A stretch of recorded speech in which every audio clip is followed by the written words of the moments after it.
call the Select Board meeting for Monday, August 2nd, 2021 to order.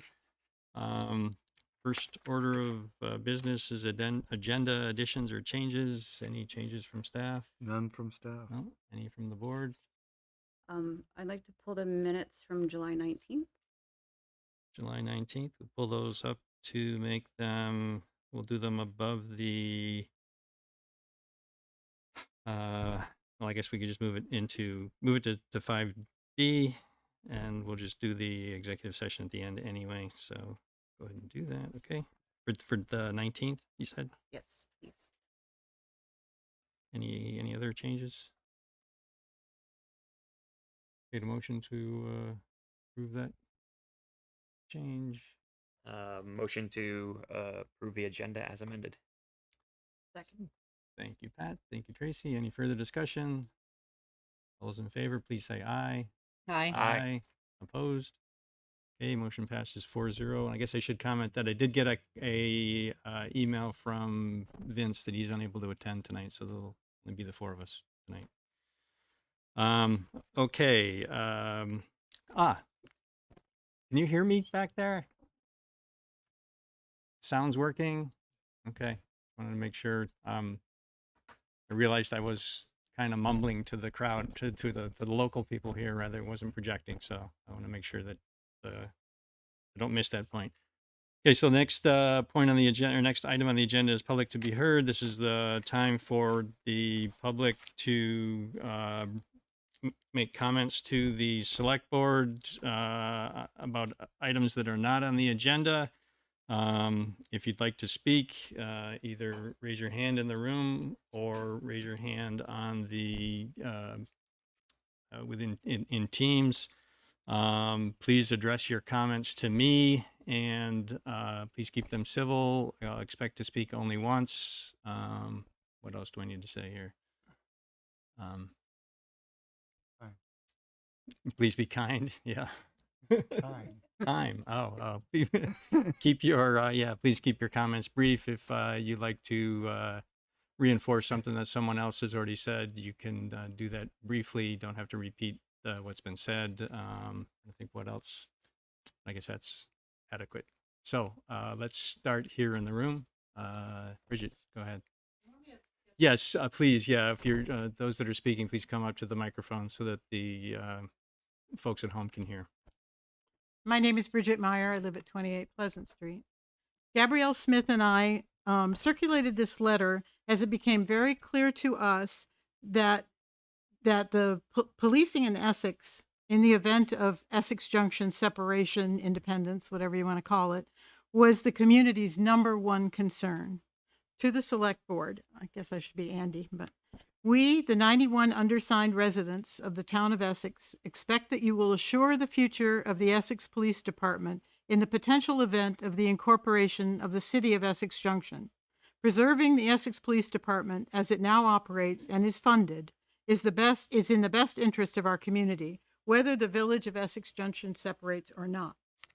The select board must continue to work with the trustees in earnest now to secure an agreement that ensures the continuity of our Essex Police Department in the event of separation.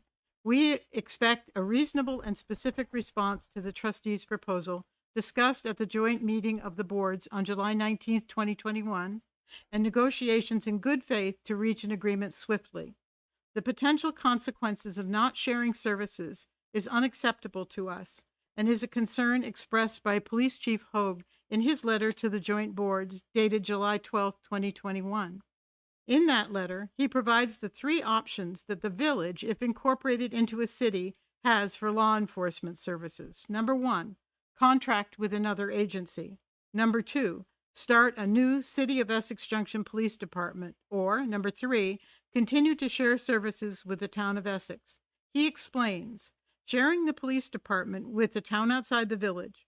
This is the option. This is the only one that would not involve the reduction of numbers of employees in the current police department and the legal and contractual concerns that would bring. Respecting the history of our organization and the significant investment that the members and citizens have contributed to a progressive police department, with contemporary ideals and values. This is the most viable and recommended option.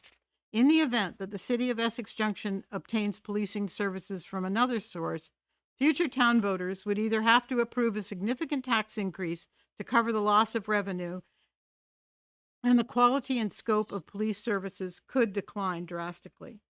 The best interests of all of the residents of the town of Essex will be served now and in the future if the Select Board and the trustees agree to share the costs of the Essex Police Department in the event of separation, in keeping with the recommendations of the Chief of Police. We expect Chairman Watts and the Select Board to come to an agreement with the village trustees in a timely manner that ensures the EPD can continue operating at or near its current level of service to our entire community in the event of the creation of the City of Essex Junction. We would also ask that this letter be entered as an agenda item on your August 17th meeting and open to public discussion, and that a clear and transparent report out of the progress being made to provide a response to the trustees' proposal. We want to see our boards reach a tentative agreement in public at the August 23rd joint meeting. This gives staff and boards time to finalize the agreement. Thank you. Okay, thank you, Bridget.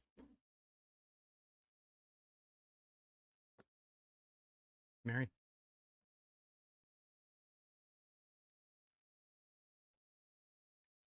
Mary Post, 1 Cindy Lane, and that was a great segue. Thank you. First of all, I just wanted to say to everybody that's listening via their computer that some of us went to Coffee with Cops on Friday, and it really is a wonderful thing to attend. And so I just want to urge everybody that, you know, wants to do that to do it. It was really very good. We were able to express some more questions and concerns we had, but we also learned from their point of view some of the issues that they face, and I actually learned a lot. And so I, recommend that if you can, to go to that. It's a really good thing. And I thank Chief Hogue and his police officers for being willing to do this for us. Secondly, I'm concerned that Owiso Makaka is still the interim director of community development. And if I remember correctly, there have been a few of us that have been asking why she's still interim. And I want to ask again. And I'm not clear on who has final say on making her, no longer interim. Is that the town manager, or is that the select board? I just don't really know. But I'd like to know what's taking so long. And of course, there's the cynical part of me that says, well, if she were a man, she probably wouldn't be made to wait so long. And then there's the other part of me that wonders, and I don't believe this is true, and I hope it's not true, but is this a matter of discrimination? Why is it taking so long? And I'm very concerned about that. And I would really like to have some answers. Thank you. Thanks, Mary. To clarify one of your questions, the charter does not allow the select board to tell the manager how to run the organization. So unless there's a specific complaint or grievance applied or addressed to the select board from the employee, we can't address any issues. So I don't know if you want to. If you want me to, I'll be happy to address it. I've had conversations with Miss Makuku about removing the thing, her title, and changing her title. We haven't come to an agreement yet. Okay, thank you very much for that. But it's been ongoing for quite a while.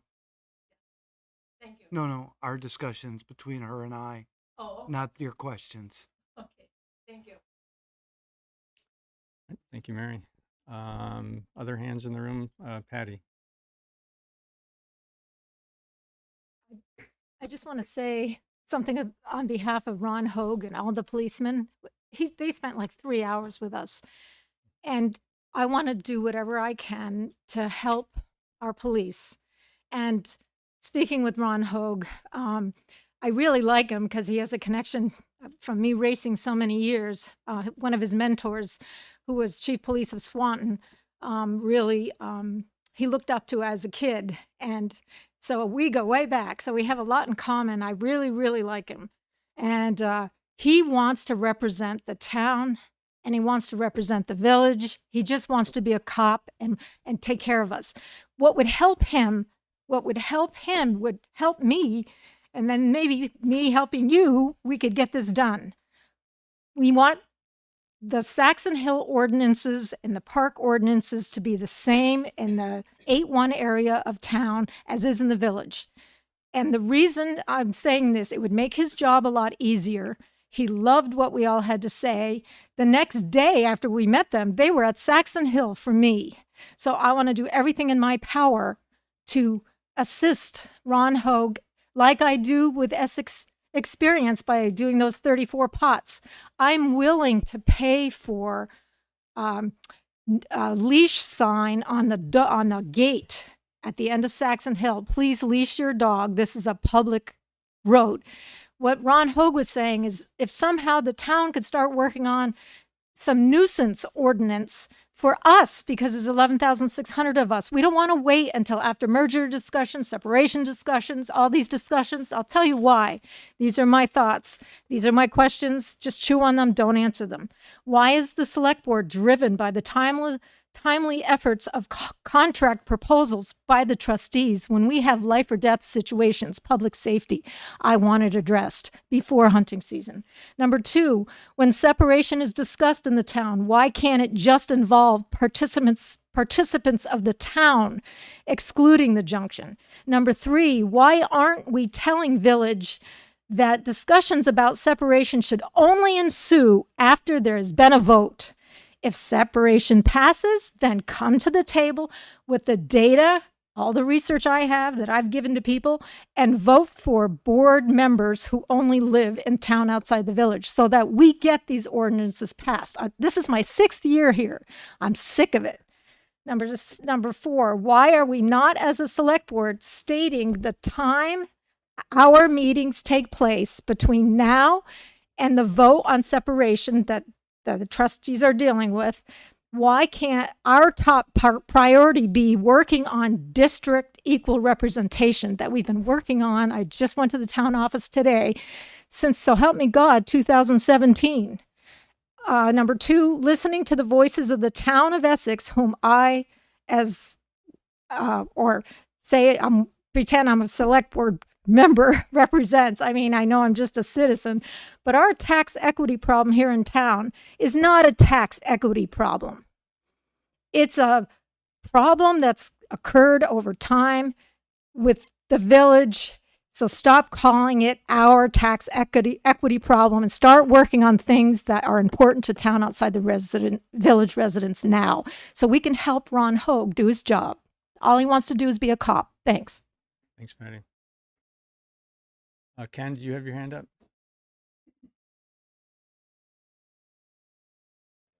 Nice string of segues here, Patty. Led into mine a little bit. Thank you, Patty. I'll speak for about 3 minutes. A few weeks ago, I responded to the term tax equity. Just heard Patty talk about it. I said that use of this term was gaslighting. Now, that may have been a bit harsh. Gaslighting is supposed to cause the victim to question their sanity, and I'm not quite there yet. So now I do realize that there's a tax difference between what town outside the village taxpayers pay versus what town inside the village taxpayers pay. There is clearly tax inequality. That is, taxes are unequal. But is it tax inequity? That is, are taxes unfair? Now, I'm sure many of you have seen this illustration.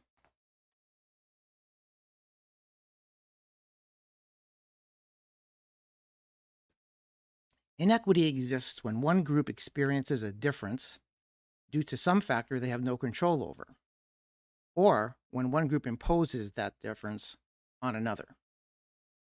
Now, is the tax difference that our town experiences due to some discrimination directed at village taxpayers?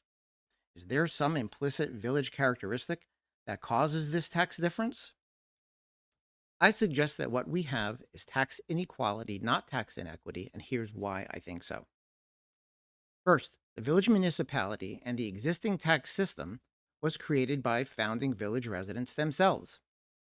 That decision by village founders sustained by current village residents, is why past and current tax differences exist. Secondly, if the tax difference was due to inequity, how could it be that for all but 4 years between 1951 and 1998, the town inside the village / village taxpayers were paying less than town outside the village taxpayers when you include all taxes, all property taxes? That's right, less. Was that inequity, or was it just inequality? Finally, no taxpayer in or outside the village is paying a tax voters did not get a chance to vote on. Oh, one other thing. I noticed that in exchange for the double taxation that the town inside the villagers experience, they do get double representation, something that is very apparent at joint board meetings. So, is there tax inequity? I say no. Taxes are fair. Is there tax inequality? Yes. They are not the same. So I ask, please, say tax inequality, or tax difference if you prefer. The idea that the town outside the village taxpayers are somehow responsible for the current tax difference may not technically be gaslighting, but in my opinion, it is disinformation. Thank you. Thanks, Ken. Marcus?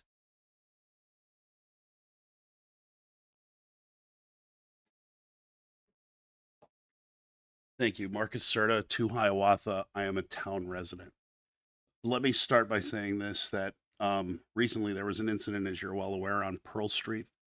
I'm a little concerned that to this point, we have heard from the chief concerning the police response, which he admitted was poor. But what we have not heard is from either the trustees or from the select board as to how they are going to follow up with the police department to make sure that this issue doesn't happen again. Are we trusting the chief? Not to say that the chief is untrustworthy by any means, but how are we as a town making sure that our police department is doing the work that we expect of them, especially in light of the recent work that both the select board and the trustees have been doing on equity and inclusion over the last couple of years.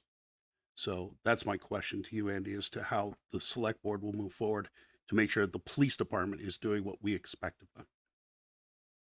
Thanks, Marcus. Do we want to, any response that we can provide to that? It's my understanding that the situation is being reinvestigated by a separate officer. Willing to talk about Yeah, it a go bit. ahead. Go ahead. So thank you for bringing that up, Marcus. And for those at home, I have had multiple conversations with the police chief about the incidents at that property and what transpired that day, the next day, and at the protest and beyond. The chief was forthright, met with our equity advisors, made his statement, is working with not only his people, but also our consultants for more and more targeted training for incidents such as that nature. And we are working with our equity group and our overall group about this issue and trying to get to a better sense of when we do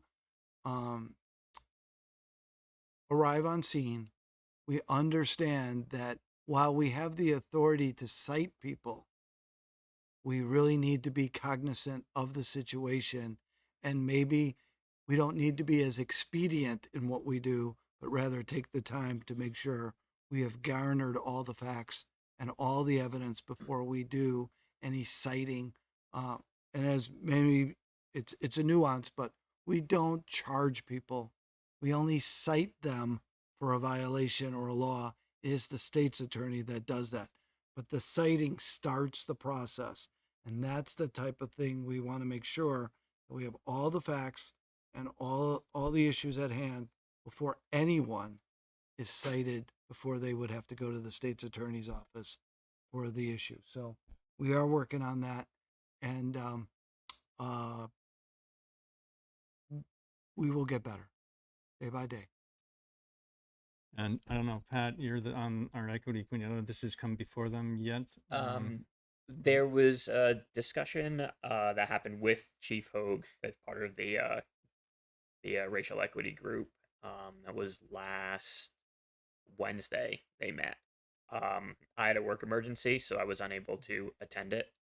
But if you like, I can get a follow up because they had, I believe they were going to set aside about half of that meeting to talk about that incident, and Chief Hogue is on that committee as well. So he's there in the room with that group. And if I could, yes. And one of the things that the chief said early on is that they were going to back it all up, take away everything and reinvestigate it with new, fresh eyes, and make sure that all the information that was garnered since then was investigated, and that it would be up to the state's attorney's office to give some guidance as to whether anyone was cited for what occurred. Also, for the people who may not know, the motorcycle in question was through the police department agreed to by both parties that the police would take possession of the motorbike from the person who lives at that residence and deliver it to this gentleman at the cost of the police department, where he couldn't get that before, one of the reasons why he was there. So the police department are working with both parties to get resolution to this issue. Thanks, Evan. Thanks, Pat. You're welcome. So we're doing what we can to address it. If the equity group needs anything from the select board, I'm sure they'll come to us. We're trying to allow things to work through that process. Go ahead, Pat. thank you, Andy. I'll speak very, very briefly on it because I know we have a lot, but in regards to this as well, I think one of the key things that in doing this equity work is that the first response isn't always necessarily the best one. Taking the time to, as Evan has detailed out, with the police chief, make sure that we're talking with Tabitha Moore and, bringing her in to do some more consult. The knee-jerk reaction, I think, isn't always the one that ends up in the best long-term results. So I think everyone is being very cognizant here to make sure that we're doing it right instead of just kind of immediately, issuing statements and then, going from there. Yeah, thanks, Pat. Any other select board comments on that topic? All right, Irene.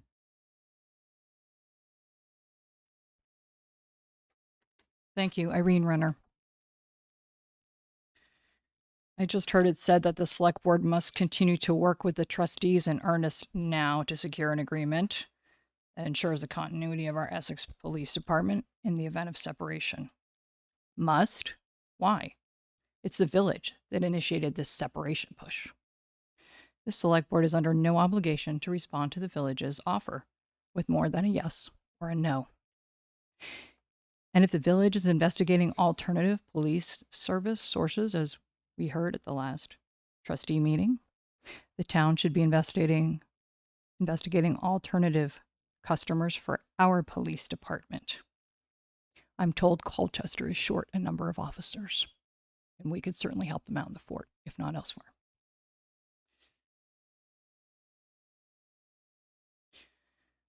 Certain village residents keep saying they get nothing for their town tax dollars.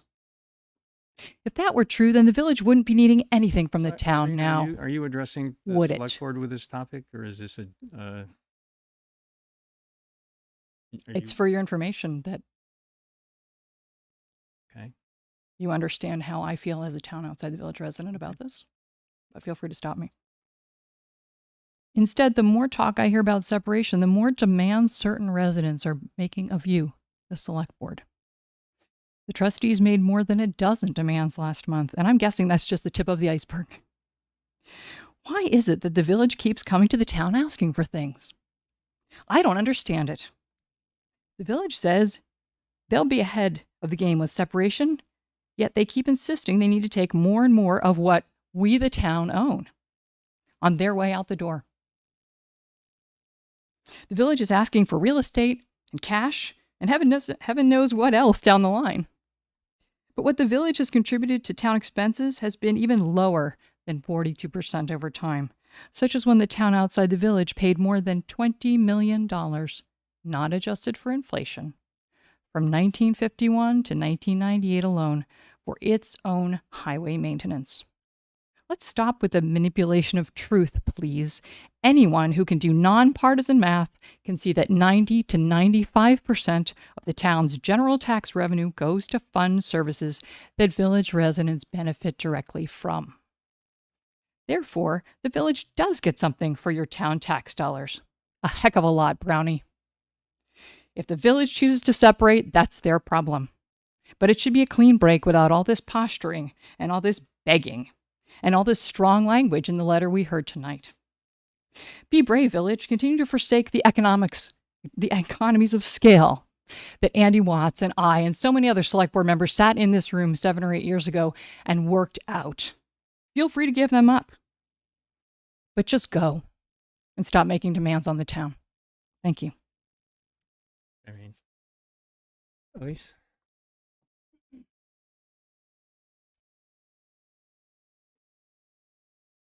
Elise Serta to Hiawatha. I just wanted to point out on the petition that was given to you about the police issue, the 91 signatures are a collection of town and village residents. So they both came together to make this request. Thank you. Yeah, and I want to comment on that. I'm not ignoring you, Bridget. I'm just was waiting to see if there were other comments on the topic before providing a response. Okay. Any other comments from the room?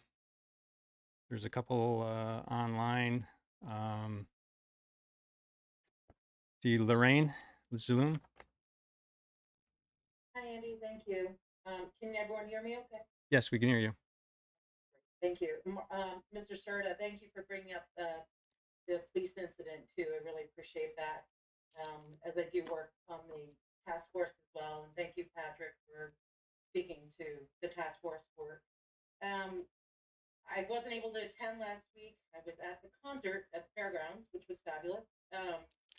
But while I was there, a couple things happened that I was wondering about. One,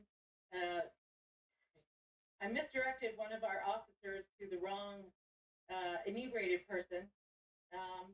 And I have to apologize to him for that. But one of the things that came to mind was, are the hosts of the event charged back for the police having to get involved in things like that because there's security there? And then secondly, on the way home, there was a used needle on the sidewalk right in front of the strip mall that's attached to Max. And it was still light out. And that was very concerning. And after I brought it up with a couple of people, I was told there were used needles also found at, I believe, Saxon Hill. So I'm wondering, are those kind of things being reported out to, I assume, hopefully to Evan and then to the town select board? Because are those things that we need to address? Do we need to start looking at needle drop-off spaces? So I was just concerned about how information is funneled up to our select board in terms of there being issues. And then also I was wondering where we are with our committee work and the structure of committee work and how often the reporting happens to the select board, so that there are deadlines and that there's oversight and there's actual work that turns into action items that are worked on. I am very concerned that the energy committee work doesn't seem to be coming onto the agenda now for a couple of years, and I'm worried that we'll have a very good missed opportunity potentially with money that's coming through COVID to work on those items that they have identified in terms of reducing costs to the town and also contributing to climate change. So in terms of that, I'm also wondering, is there a process in place so that citizens can also get agenda items added? Because it seems to me a number of times I've heard a number of questions asked about the same items, but I never see them get onto the agenda. So I'm wondering if there was a structure in place to be able to get agenda items added, and if there are, if you could review those with us. I thank you for your time. Lauren, you got a lot of questions there. I don't know, Evan, if there's any comments about revenue from services provided to the fairgrounds. Is that Most concerts require the fairgrounds to enter into a contract with the police department for overtime services. Some concerts are small and they don't require it until the point where they do. But generally, certain events, if you see our police on the grounds after hours at night, they are usually on overtime through a contractual agreement with the police department. And we do budget a small amount for revenue for those kinds of activities in our Yeah. budget. It's a small It's small number. no, I'm not aware of needles found throughout the town. If people do find needles, they should contact the police department. They have been found in different places at different times. And we could certainly talk about a needle drop off, which I believe we may even have at the police department already. But I can almost guarantee you they're not going to make it all the way to the police department to do that. That's why they dropped them on the ground where they were. But again, it is disturbing to find needles on the ground or in bushes, wherever we find them from time to time. We do have, I don't want to say opioid because it's not always opioids, but we have drug problems in and around Vermont.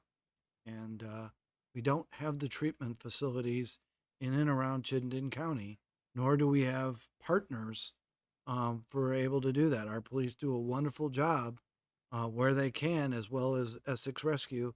But when they take them to UVM, they are released and they are not treated. They are, in fact, sometimes back into our community before our officers finish the paperwork as to why they were there in the first place. We have had meetings with state legislators. We have had meetings with UVM, and maybe in the future, some of these funds that are coming from the federal government will be put to use to deal with people with drug addiction and mental illness at the same time, which is what the reason is that they get not admitted, is because of those two things at the same time. As for getting items on the agenda, the town unified manager is responsible for putting together the agenda. If people have things that they would like to be put on, they can bring them to my attention, and then I work to see if there's time or ability to put it on at a proper agenda. And mostly I work with the chair of the board. He doesn't actually get to say, but I try to give him a heads up of what might be coming. And so we try to figure out what agenda item will fit in with the amount of time we try to get to in the evenings that we have. All right, thanks, Evan. And Lorraine, your other question was about committee reporting. We do have an intent to review our committees, how we select members, what we expect of them, and those so forth as we move forward with looking at providing stipends. The intent is to start those in January. I know we're very distracted right now with all the separation work, and so it may be I don't know if we've made progress on that front or not. I think that's one of the things that may be impacted by our ability to get to the things we want to do. So we're unfortunately still working that.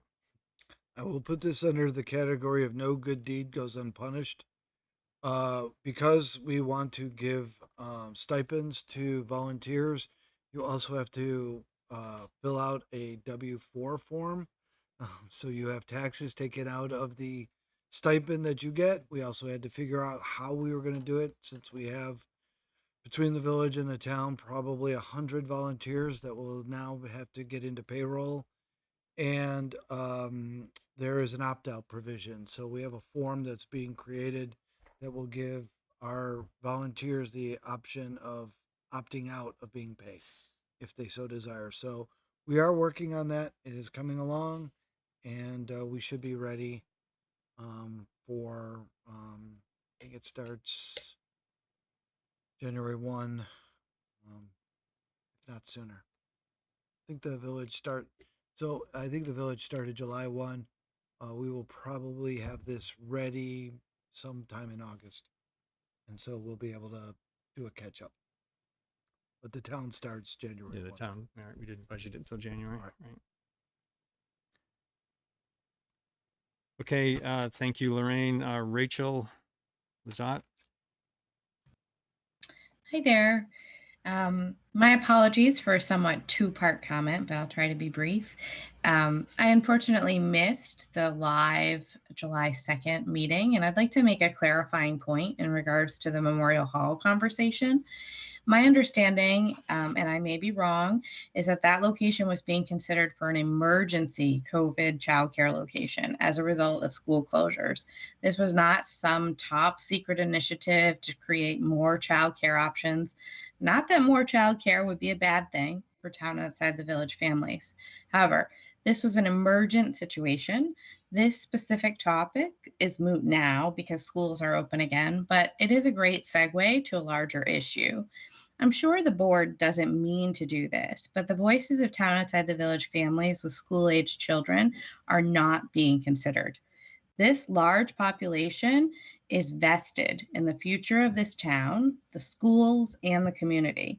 We are a little harder to reach, yes, but the points of view that this board advocates for are routinely not addressing the needs of this population subset. In fact, there's a large group of people who may not know that separation efforts are afoot. No one group should dominate the political pulse of this town. It is the duty of this board to be more inclusive. And I'd also just like to point out, I wanted to thank the board and the staff who have made a concerted effort to publicize the upcoming forums for public comment. But I'd also just really like to note that, again, parents of children age 11 and under are living with the reality that our kids cannot yet be vaccinated. Because of the increase in Delta variant COVID cases, I would respectfully request that more hybrid options be available so that we as parents, even though we're vaccinated, are not exposing our unvaccinated kids to more virus. Thanks. Thanks, Rachel.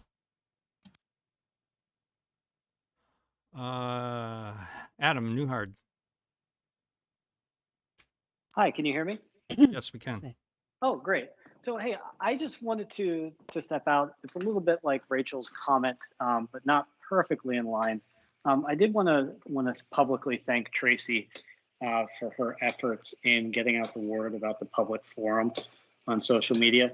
I do really appreciate seeing that there was concerns from various town residents about getting kind of a more inclusive group of individuals to sound out about where they want to see the town go, regardless of if separation goes forward. And, coming right back from vacation and 2 days later having information available to people, even throughout Facebook. And, just my my first point would be to just encourage the select board going forward, because I've not seen it before, to post this information to Facebook, like the Essex Community Forum. And there are 6,000 members in there. It's free, it's cheap, it's very quick. And I know that based on the comments that were popping up under that post, a number of people had no idea that this was going on.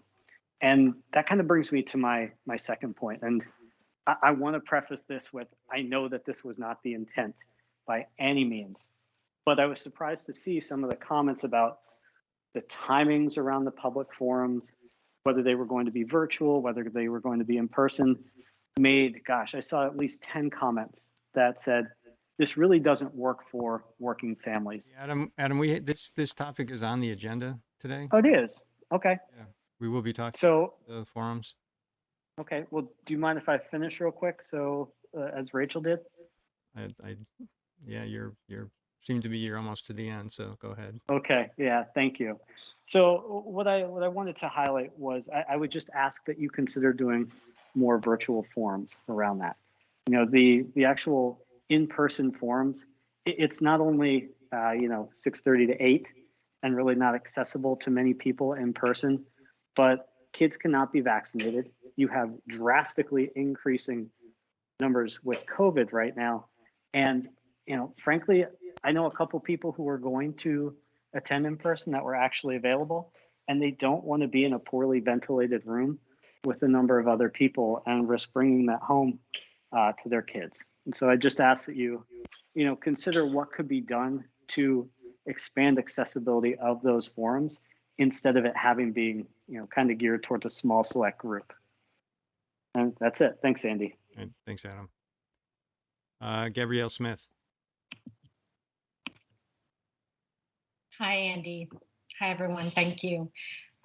Referring back to the letter that Bridget and I helped to organize signatures for, I just want to be sure that you all understand that this is a chance for town residents to communicate with all of you how important our police are to us and the future of our police department. And all of the undersigned are confident that this is the best option for all of us.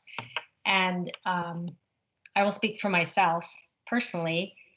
It's clear you all are feeling the rush of time on this issue in particular. But it is, in my opinion, much too important to allow that to become a factor in exploring other options when the best option is in front of all of us.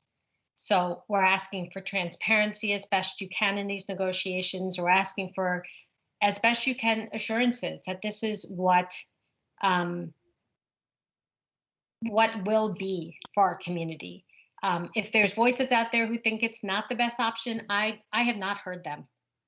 I believe that the vast majority of this community wants to see the Essex Police Department remain as is and not be changed in the significant way it would be if an agreement can't be reached. I will also say that this is not the village of Essex Junction making a demand of you of anything. This is 91 residents of the town of Essex speaking to our select board. And I personally have confidence that the 5 of you are, in fact, working on it, even though we're not able to necessarily be aware of all those conversations. But we do ask that you move this to your agenda on the 17th and ask that you make as much of your deliberations public as possible. It's reassuring for all of us in a time of some significant change, so or potential change. So thank you very much. I appreciate your consideration. Thank you, Gabrielle. I see Mike Sullivan. Go ahead, Mike. I assume you can hear me. Thank you, Andy. First, I want to say thank you to the members of this board. It cannot be comfortable to be in your hot seat for the separation process. You have an elected but you do have an elected duty to be representative of all the town voters. At the same time, you're in the unfortunate position of having essentially 2 large and objectively distinct constituencies with fairly opposing interests that are real matters to household income. I would not want to be in any of your seats. God, no. If anything can be taken from the 2 narrowly failed merger votes this year, I think it would have to be that the town residents as a whole are not interested in merger. And given the unprecedented 12-year rebalance plan, no plan would be acceptable. History also seems to bear this out. So what position will the board take in the separation process? You could take the adversarial position and bargain hard concerning the sharing of services in hopes of getting a better deal for constituents who live outside the village. However, this would mean working against the half of your constituency, your still valid constituents that live inside the village. I believe that would be a betrayal of basic principles of being an elected official. I feel the absolute best service that can be done on behalf of any and all of your constituents is to bargain fairly and reasonably and I expect no less of the same of the village board of trustees. This path is the best way to keep the acrimony to a minimum. God, I wish it was 0, but I also have heard some voices call for the select board to oppose the effort of separation actively and litigiously. This is a very pernicious idea. In effect, this would be an effort to keep the village taxpayers as an indentured tax source supplementing the taxpayers outside the village. I'm sure this is a minor constituency and the idea will receive the little consideration it deserves. Finally, I call on the voices for those who have, for many years, lobbied to separate and share town services to come out in support of this effort for separation. Thank you. All right, thanks, Mike. Okay, I don't see any more hands up online. I will make a couple comments about the police department.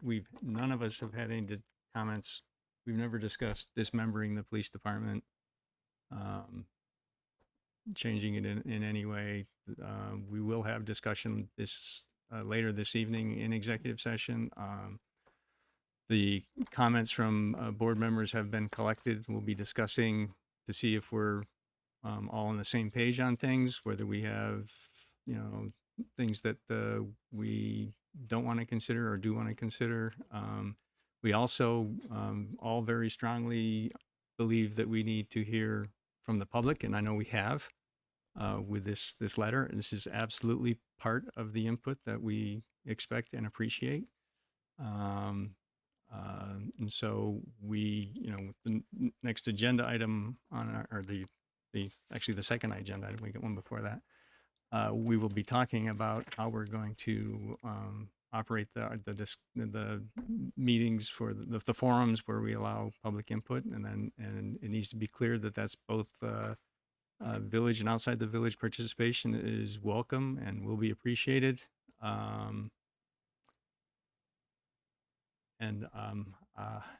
We will, as you've requested, we'll reveal what we think we can when we can. But having the fact that the last public forum isn't until, I believe it's August 21st, it will likely not be before that. So, okay. Moving on to the first business item, 5A, consider approval of tax rate for fiscal year 2022. And I understand Sarah is not with us. For all the fans at home and here in the audience, I know you're all hoping to see Sarah, but unfortunately tonight you get me because she's under the weather. I know. This is the second reading of the tax rate. And so maybe I should have done a little better preparation. It's oh, you want it? Oh, Yeah, I you're can take gonna it. do- Yeah. What? That's why I had Okay. like lines and circles and stuff. I know. I see that. I appreciate that. So the finance department and Sarah have put together the tax rate for the coming fiscal year 2022. It's based off of the grand list. The grand list has increased 0.9% this year. Taking the general fund budget, the operating expenses, adjusting it for tax stabilization agreements and the farm and open land contract and veterans exemption. That is how the finance department calculates the tax rate. The general tax rate this year, before we get to capital and local agreements, the general tax rate is 0.5285 cents. Not cents, sorry, dollars. That's a 4.3% increase over the past fiscal year. Keep in mind that's basically a 2-year increase since we had a 0% tax rate increase in the past year due to COVID. Without that decision, it would have been a 2.1% increase for this year, but it is at 4.3%. Once you factor in the local agreement rate, which is the veterans exemptions and the farm and open lands contract, and the capital tax, the total municipal rate for town taxes in the coming year will be 0.5507. And Evan or I can try to answer questions. Any questions from the board? And our assistant finance director, Courtney Bushy, is on. I'm just seeing that. So Courtney, if you have anything else to add, feel free to chime in.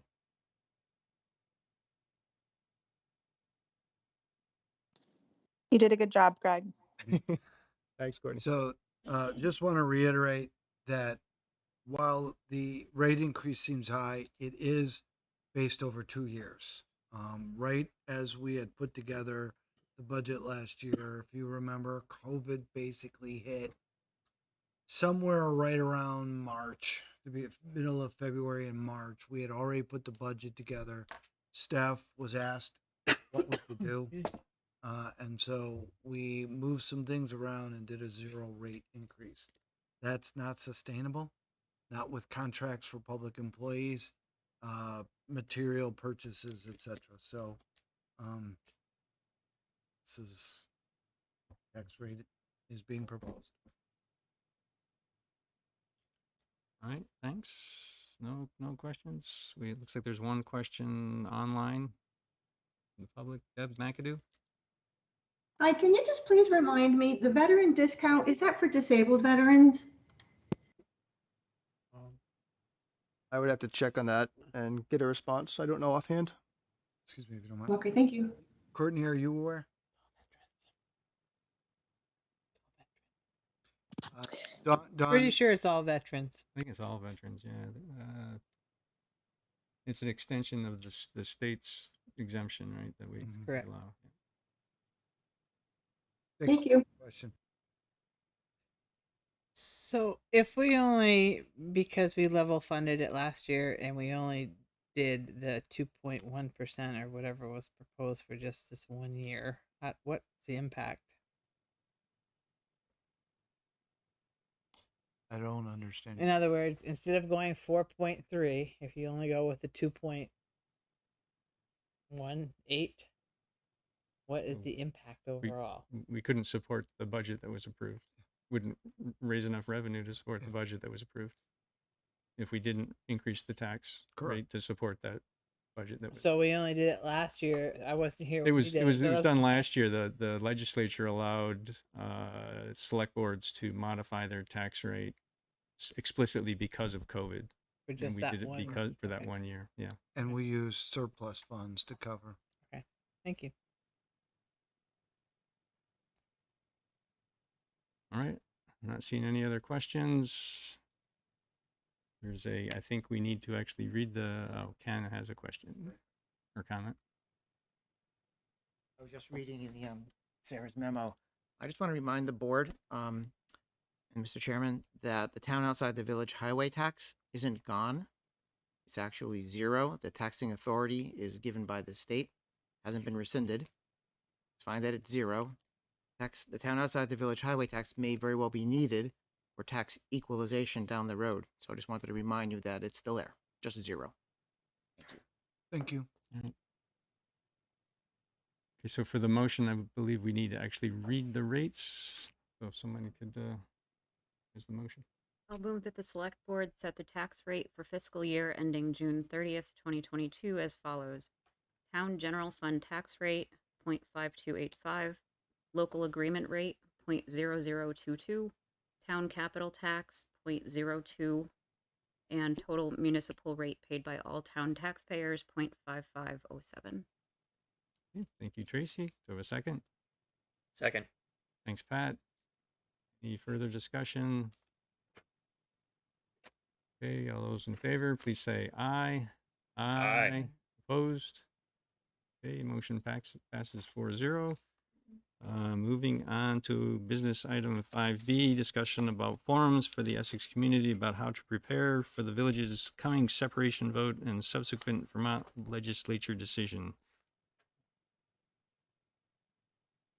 Jen, please join us. So as Jen gets settled, I can kick this off. As you know, the first forum is scheduled for this Wednesday evening.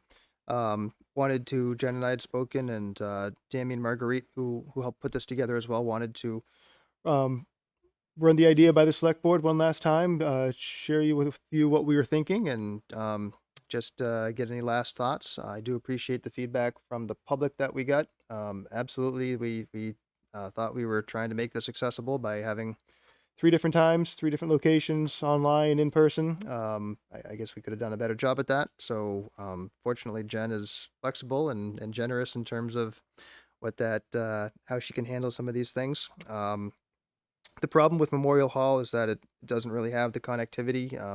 It sounds like it may have some Wi-Fi, but it's not something we've used before. We're not prepared to set up there as a hybrid meeting or even just a streaming meeting, just not knowing the technicalities of it. We don't want to go into something that we're not prepared for. So if the select board does want to do more of a hybrid or even just a video streaming option on Wednesday night, we recommend here at 81 Main Street. Would be able to publicize that and get the word out. Leave a sign at Memorial Hall. Does bring it into this location. And outside of Memorial Hall, the Teams meeting on Friday is an electronic meeting only. And same with the Saturday, August 21st meeting here at 81 Main Street. It was meant to be in person. Again, Jen can adjust a little bit. She's offered to do that and figure out what might work and how to best accommodate everybody. With that, Jen, if you have anything else to add, please do. Yeah, well, thank you. So Jennifer Nauer, I'll be moderating the forums. Nice to see you all. And this is a good chance for us to make sure that we're sharing the same expectations for what the forums can produce for you, because Jen, the folks behind me are indicating that they can't hear you. Okay, so- is this a little bit better? There we go. Thank you. Yeah, it's important to get that for the folks online too, so thank you. So there are expectations abound about the forums, and I'm not going to be able to meet all of them. And what I'd like to do is make sure that I'm on the same page with you as a select board and the hosts behind the service that I'm providing, that it's in line with what you'd like to see offered. So in terms of schedule, that's probably the easiest thing to remedy, and figuring out hybrid options. You know, what a difference a week makes. I walked in here with my mask as well, and it makes all the sense in the world to make sure that people can attend virtually. So your decision then is whether you want to still hold that in-person meeting out of Village in the Town or here. That's probably the easy part. What I really need your help with is making sure that when I speak about this framing and some of the phrases that I use, that it matches up with what you wanted. So the forums will have two different parts to them. The first is presenting some basic information. Two pieces of information. One is this sense of phases rather than timelines. So looking at this interim phase as the benchmarks there being now and the Vermont legislative vote rather than a certain date on the calendar. Only because you can forecast where you hope that date will be, but it's another body that's deciding. So what I'm looking for feedback from people is, you know, what are you paying attention to during this interim phase? And then the second piece of information given will be staff highlights about options and current thinking about each phase, focusing on the interim. So far, so good. Greg, is that making sense? Mm-hmm. So the information that I'm preparing to collect from people who attend is answering that question. What are you paying attention to during this interim phase? You know, what's important to you around level of service, cost of service and budget, or anything else that people might be paying attention to that's not on my radar or on yours, and collecting some of those in the form of interests, right? So here's what people are paying attention to, less than what you should or shouldn't be doing specifically. My rationale for that is these proposals are still being developed and your thinking will evolve. But if you know what people are paying attention to, then you know what you need to be looking out for. So far, am I on the same page with you? Yep. I guess before you go to the next two steps, I'd really like to know separation, yes or no? Basic. What do the people in the town of Essex want to do? I mean, yep, we can discuss phases and timelines, but if we don't know what they want, it's kind of hard to go ahead with a phase and a timeline. It's really hard to find the answer to that question, isn't it? But that's it. And I wouldn't be able to get that for you in a forum either. But you could get feedback from the people present. That's what I was hoping to hear first, and then go to the next. So you're looking for sort of a straw poll as to where do people stand on the issue? As a person that represents the whole town of Essex, okay, and the village portion voted that yes, they want separation. I think I'd like to hear from everybody who I'm here elected to represent. Mm-hmm. Before I make any, final decision. Right. Here's the trick where I struggled as a practitioner But with it could be only me. So. Yeah. No, I actually think that there's probably a lot of people who would love that information. So it's not it's on the wish list. I just don't know it's a wish that I can grant. Here's why though. Because thinking about these forums not as a long surveying effort that can make sure that it accounts to all different households, but really just who's present and available and interested in participating. Mm-hmm. That's one structural difficulty in getting a balanced view that would give you good information in terms of majority, minority, what do people want, the whole people. So it's elusive. There's no way for me to capture that in these forums that's accurate. The second piece is asking the question, even as a straw poll, I'm not really sure what rationale or information people are basing that information on. And my sense is that as these phases, maybe this will be a quick phase, this interim phase, but it might go for a long time. It might go for a year or longer. And if that's the case, whatever people's answers are today may evolve and change as new information comes out and proposals are developed. So if I were to get that information for you, it's still a small sample, it's untested, and it's without context for when you're finally making decisions down the road. So that's why I veered away from that direction. Okay. However, if you want to push my thinking on that, I'll do my very best to be flexible. I just don't know that I can get you a result that's, you could stand by and actually use. Thinking or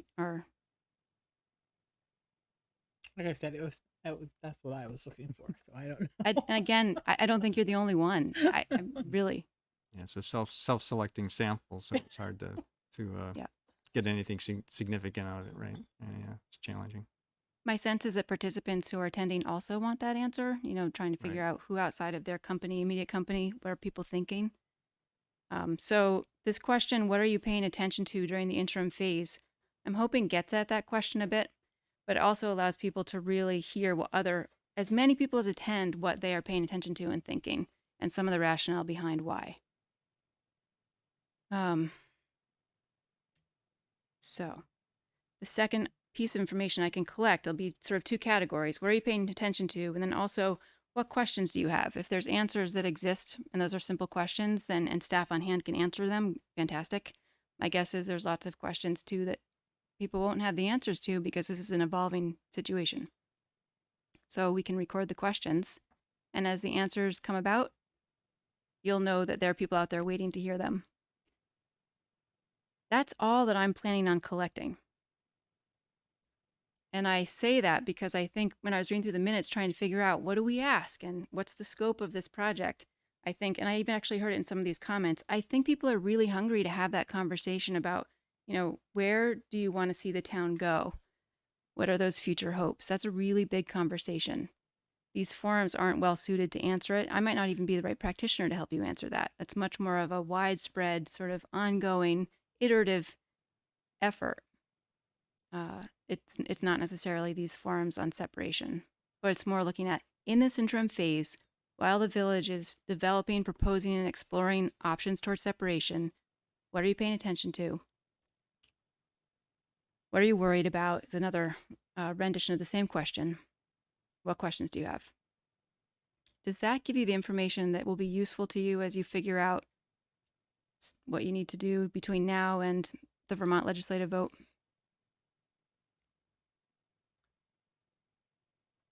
Go ahead, Pat. Yeah, it certainly would be for me, Jen. I think I don't want to narrow down to a specific example, but what I have heard is some TOV parents are concerned about childcare options. Yep. So if during these forums, you hear that the Parks and Rec working together is something that a lot of people have concerns about, either coming up, then we're going to know how to approach negotiations with the trustees.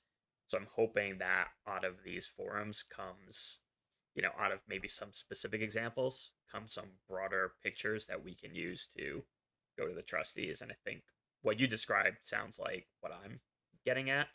I don't want to, obviously, I think people may have different ideas, but that's kind of key points, I think, for me, is that we haven't had a really good chance to hear that. And I think that with some, casual examples, we're going to find some larger patterns that we can kind of pull from. That's right, probably both, some specific examples and some trends. And the way that I'll likely handle some of those conversations to try to get at it is if I hear something specific, like really want the rec department to share services or whatever that is, what I'm asking for is, to what extent is that helpful? And what are the things that you're paying attention to or trying to protect or are worried about? Because, shared services in one specific solution right now might be possible, and maybe 2 months from now might not. But if you know what people are trying to protect, then you have more options.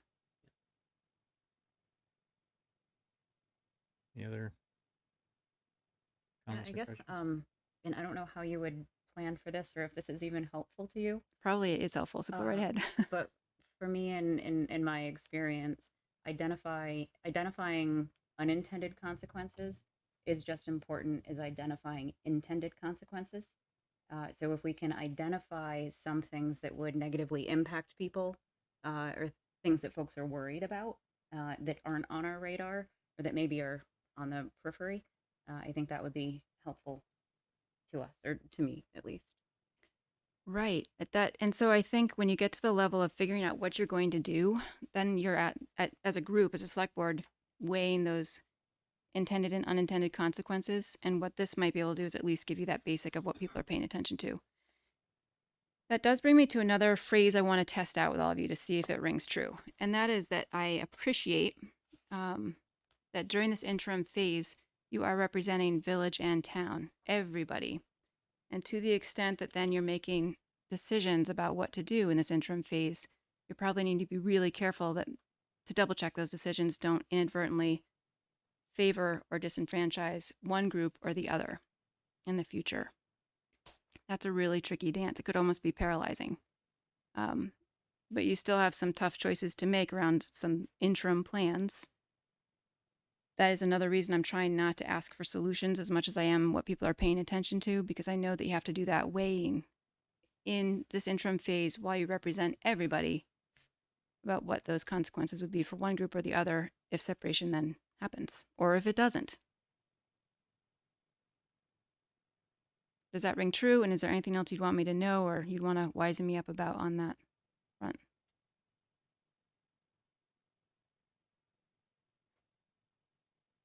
Go.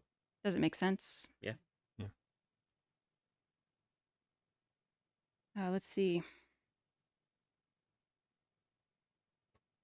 So I think we're probably on the same page in terms of what the forums will cover and then what you'll get out of them. My sense is that the first two forums happening this week. Is it this week? Mm-hmm. Yes. Wednesday and Friday. They'll be the same format, same questions. They'll just generate two different lists that then we can combine for you. The 21st is that next sort of reporting back, and my hope is that you'll have some time to have looked at those lists at least, and that meeting structure on the 21st could be a little bit different if you needed to have, say, some questions you wanted to put back that were more focused or specific, then we could work on those.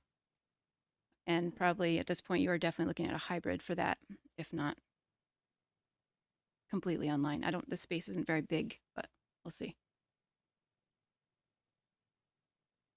So, have I left anything out, Greg? No, I think you're covering it. I'm just trying to think if there's any last minute things. I just want to reiterate and emphasize that this is about period of time before the town or the village or the select board or the trustees or any of the residents in town know if separation is going to be successful and if an independent city of Essex Junction is going to be created or not. So it's really, really focusing on what can the town of Essex do for all of its residents now in the coming months. And Jen's talked about how to try to get some of those answers about what do people value, what are people concerned about, but timeline, it's really this coming months before there's any decision from the legislature on what the future might bring for the community. Yeah. I think the other question is, and maybe Jen and I can talk about this tomorrow. Do we want to try to do a hybrid thing here, which is tough? Jen is going to have to manage people in the audience, people on the screen. Is it okay to do a streaming of people who are live? I guess if the board has a preference on those different options, and does that make sense to you, Jen, as far as getting feedback for Wednesday? Yeah. Could we not use the middle school cafeteria? Because that's We have less than 48 hours to turn this around, to book a spot, to use technology that we're used to, or the hybrid thing is. But I know 6 they've weeks old. broadcast from there before. That's why I'm saying school board meetings get broadcast when we were the town school board. My comfort level to have the technology ready is to do it here, if we're going to not do it at Memorial Hall. I want it to go as smoothly as possible, and this is where It's just I'm we had comfortable with picked the tech. Memorial Hall because of the space. We wanted enough people to have. That's the trade-off. It's in person at Memorial Hall or some sort of hybrid function here. The trick, I think we've gotten pretty nimble about making a lot of spaces hybrid, but it's so frustrating when the internet goes out or there's not the backup and then you don't have, it just takes so much time. So if you don't have that confidence in that space, I think you have to go with where it's already hardwired and ready to go. And what a difference really a week makes. I think it was last Tuesday, right? Or things that when the news started to really change. And when we were first picking out these spaces, it was 3 weeks ago or so. So it felt different then than it does now.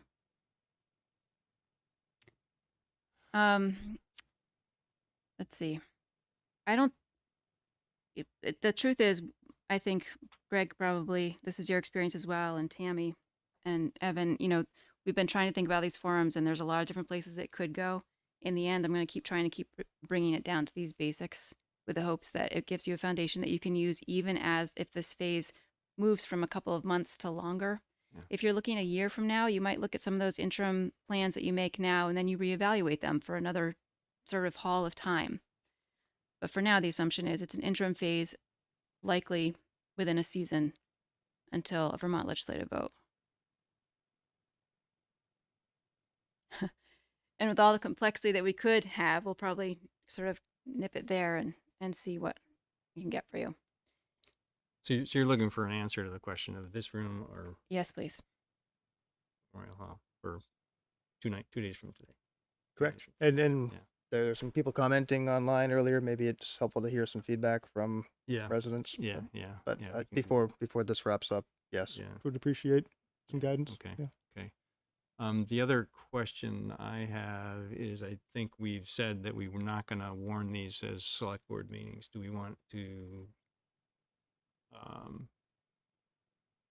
have select board meeting members attend but not a quorum, or is the preference to not have select board members present? Is there a thought on that? We talked about that. My opinion was that at least 1 or 2 members should be there just to hear it in person. Do not form a quorum, therefore we don't have any. It's not that we don't want to warn the meeting, but it's a formality that it doesn't need to occur, and then you guys can decide between you which meetings you would attend. Not that if you attend and you don't participate, just don't want any of that legalese rolling into this and becoming any issues. But you guys can attend and you're there to witness and listen. Part of the decision or the thought process there also was that we didn't want to make it a formal select board hearing. We wanted people to be able to come out and speak freely and know that information was going to get back to the board. There was some discussion about, give it more weight if it's a warned select board meeting. We were at this point leading towards keep it more informal. If a board member or two wants to attend and hear and report back to the rest of the board at the next meeting, that's great. But again, we can be flexible if there's a strong desire to do it differently. Board members have thoughts about that question? Well, I put all 3 days on my calendar, so whatever you decide. I mean, I can't make the first 2 anyway, since I'm leaving on vacation Friday and I work on Wednesday. But I mean, if we want to send 1 person or 1 or 2 people, I could do the Saturday one. I'm just as happy to set them out though. All 3 are on my calendar, so I don't want to get into a rigid structure where we have to have comments from the public not related to the agenda, and we need to keep sort of more order. I mean, I do expect there to be order at these events, but just a more informal conversation type of feel to it. Okay. I guess then, do you both want to attend them, all 3 of them? And if something comes up and somebody can't make Saturday, Pat can cover that. Or Feedback would be consistent. We can certainly communicate because I'm available all those dates as well, but there can be. So all right, let's plan that then. That's okay. You okay with that, Tracy? Yep. Do you want to do them all? Yeah, I'd like to be there for all of Okay. them, but I definitely don't want to. Pat, if you want to, be there for Saturday, Okay. I'm, All right. I'm always good for sitting and listening and learning. Okay. All right. Then let's, if and again, if something comes up, reach out and we can get a second person there.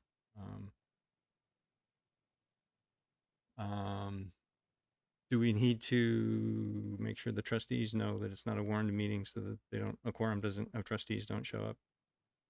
It's not Expecting us to be, trustee business, so they would be able to attend. Is the guidance we've had in the past. If it's not a formal board meeting, where the board is going to be okay. conducting their business, so Okay, I'm okay. comfortable with that. If more Okay. than That's not my problem either. Anyway, just was wondering if we wanted to be proactive on that question. All right. Any other board questions or comments at this point? And you need us to change it from Memorial Hall to here? Is that your other? Well, I think the suggestion there was that we listen to public comment Okay. first, and we can circle back to that before we end the discussion. Tracy, you had raised your hand before I raised this question. Yeah, it was in relation to changing and obtaining Wi-Fi at Memorial Hall. I just wanted to say thank you to Marcus. I had reached out to him because I had heard that there was Wi-Fi at Memorial Hall through the Essex Community Players. So I just wanted to thank Marcus for responding and being willing to work with me. I did go to Memorial Hall and tested out my personal mobile hotspot, but I'm not sure how that would work if we have a large load of people participating online. So I just wanted to give that as a point of information. Thanks, Tracy. Jen, anything else you want to say before we go to public comment? No, thank you. I so appreciate getting a chance to touch base with you so we're on the same page, as close as the same page as we can be. Yep. Very helpful. Staff, any other comments you want to make? If I can ask Marcus one question about the Wi-Fi, do you have any info on your Wi-Fi setup that the players have? Do you? And so, can I call you tomorrow morning? Absolutely. Thanks. Okay, now let's move on to public comments. I started in the room last time. I'll start online. Lorraine. Hi, yes, thank you, Andy. A couple things. One, I am afraid of Delta and do not want to go into a room that's crowded. So I would love an online option to all, if possible. And then two, I was wondering if there was any way to revive the KSV results, the findings from that, I think it was 2019, or for a launching point for and refresher for someone like me who it's been so many years now, because I thought that we spend money on it a lot of time, and I thought that would be very useful for someone like me to be able to kind of look back at what we had come to terms or were united on. So if there's any way to bring that or publish it before the meetings or bring it there or whatever, I would greatly appreciate that. Thank you. We still have the merger documentation up online? I think if merger 2020 is still up, yes, but I haven't looked at it. Yeah, I guess we have to verify whether the KSV report itself is up there. Thanks, Lorraine. Bruce. Bruce Post. You're muted.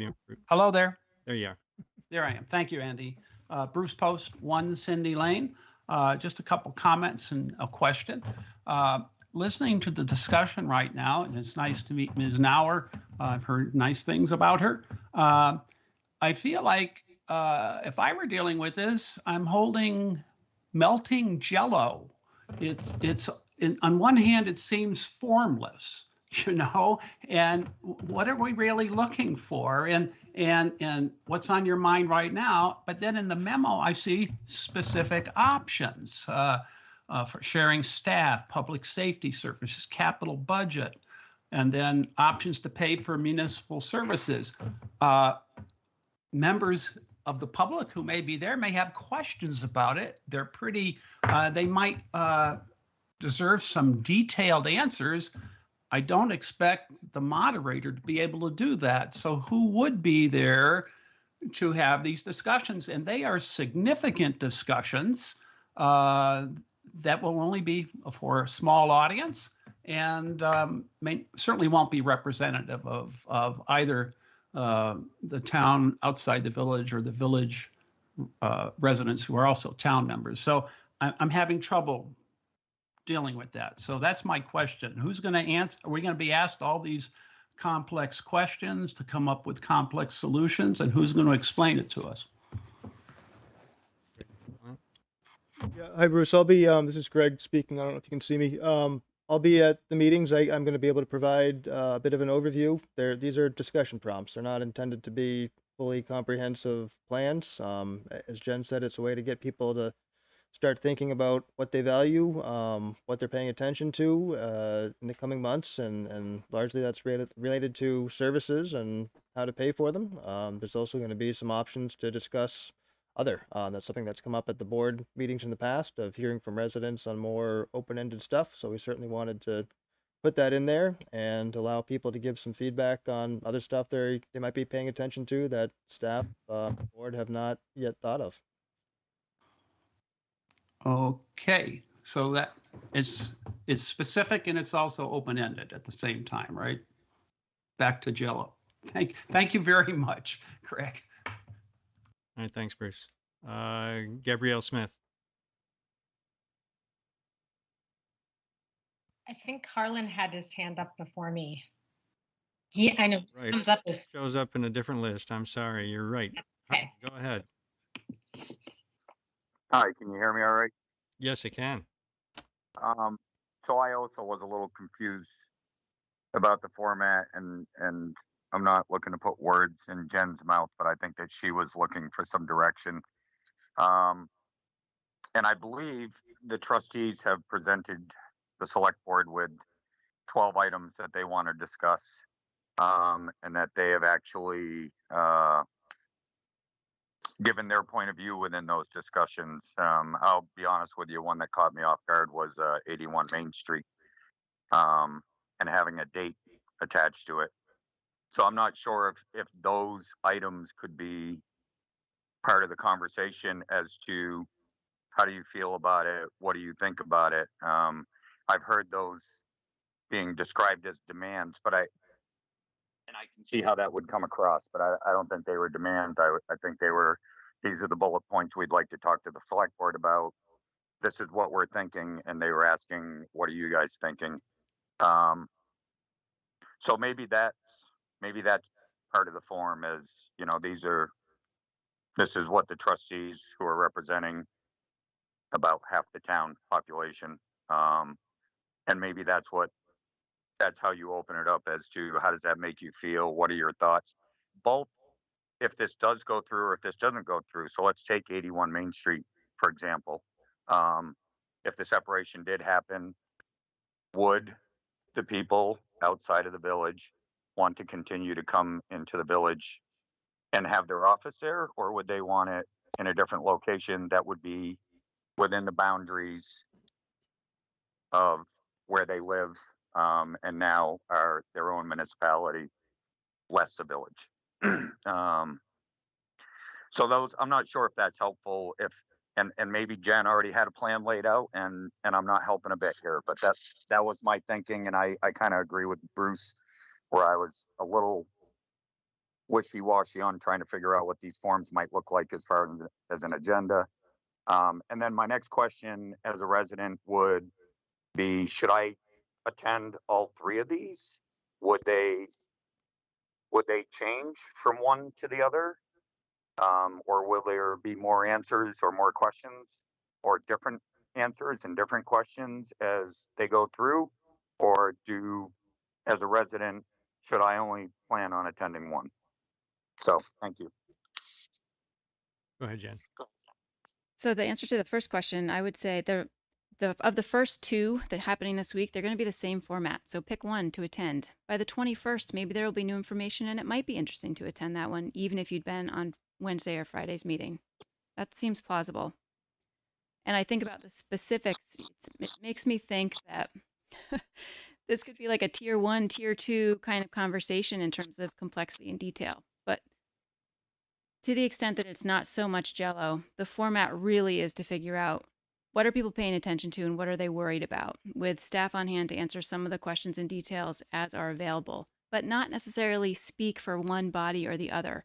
So not to speak for the select board or not to speak for the trustees about those proposals, because that negotiation is ongoing and complex and will happen via your joint meetings and all the interactions that happen between then. And the public will want to weigh in on it, but a forum like this one isn't going to be very well suited to giving the public good information about the ins and outs of what any of the members negotiating are trying to figure out. So, again, the format will stay the same for this week for both those meetings. And then on the 21st, I think we do owe it to the public and to this body and ourselves to figure out what that agenda looks like and if it changes between now and then based on what happens this week. Can I make one more comment that I had meant to originally bring into my conversation? Sure, go ahead, Harlan. So KSV was brought up, and I think KSV was a very good tool at the beginning, but as Jen had mentioned early on, that as we gather this information and more information comes out, things tend to change, and what people may give you at the first meeting as they learn more as things are going on, their thought process as to how they would like to see things happen would change. And I just wanted to let everybody know that I filled out the KSV. And as the merger talks went on and more information became available, the answers that I gave at the very beginning on KSV would be substantially different if that same poll came out now because of the information that I learned as the process moved forward. So I don't want to discount it. I think there's some good information in there to look at. But please know at least one, that my answers would have been completely different if I was to fill that same survey out today. Thank you. Thanks, Harlan. Gabrielle, now you can go. Thank you, Andy. So my topmost thought on this is what am I as a resident to expect that I'm getting from going? Am I expressing my concerns and worries? Is it a Q&A where I might find out information? Is it a conversation? What is the expectation for my participation? And Harlan couldn't have said it any better. What you're going to learn from us at this could very well change over time, because we're all village resident, town, outside we're all learning information on this topic. And my answers on something might change if the answer is, well, if separation fails, what do I think about that? Or if separation were be successful, what do I think about that? And do I have all the information I need to give you a useful response to that? I think that I really value that you all are taking the time and investing in Jen's expertise to give us these forums. I want to be mindful about your expectations and our expectations for going, to make sure that they're as useful to you and to all of us who end up participating in them as possible. So I do have some, I guess I'm interested, Jen, what you think about what Harlan's bringing up, but also what I'm bringing up in that idea of, what do I think now? That's what I think right now, based on what I know, which could be accurate and inaccurate, empty of a lot of the necessary information I need. So Jen, maybe you could just talk a little bit about what I, as a resident, could kind of expect from my experience, and what you expect kind of from me, I guess, when I go. I mean, how normal. That's a really excellent explanation of where I think a lot of people are, and to recognize that you're in the midst of this is a really confusing situation. It's layered and it's happening over time. So the negotiators at the table are your elected officials, and the public is trying to give input about what you're looking for and what you're worried about all along the way. And that probably will evolve as you learn more about the proposals that are being that are being considered. And maybe even as people develop those proposals, they'll learn things about what is liked or disliked, or what will work or won't work under what conditions. To the extent that, you get as far as speculating about what you might like if separation were to occur or if it weren't to occur, there are so many steps that happen between now and then, which is a little bit why we're focusing just on phases and came back to this interim phase. So maybe part of the feedback here is, might be nice to have some check-in times all along the way, or at each phase or time when there's a significant decision to be made, to see how people's thinking has changed. Again, it's not necessarily about votes. In forums like this, you can't get a sense of the vote, but you can get a sense of what are people paying attention to and what do you need to be watching for as you negotiate whatever that decision is that's on your plate during that phase. I know it does sound a little jello-y. And that's probably part of the territory you're in, is that you have to make a decision based on what you know in this moment. Your thinking will evolve. You'll get input, and it will cycle again. So I applaud those public comments that put so much normalcy to that, because I suspect that's what a lot of people are experiencing. All right. Thanks, Jen. Thanks, Gabrielle. I don't see any other hands online, so I'll move to questions in the room or comments. Irene, I saw your hand up. So Jen, she could use the mic. Yeah.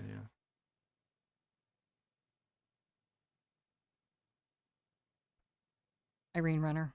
I'm beyond pleased that Jen is conducting these forums for us wherever they occur. I'm pleased to talk about phases rather than a timeline. I applaud Dawn's suggestion to find out more about whether or not people want separation, and I would urge us to add a question to the forums. Why do you think you want separation?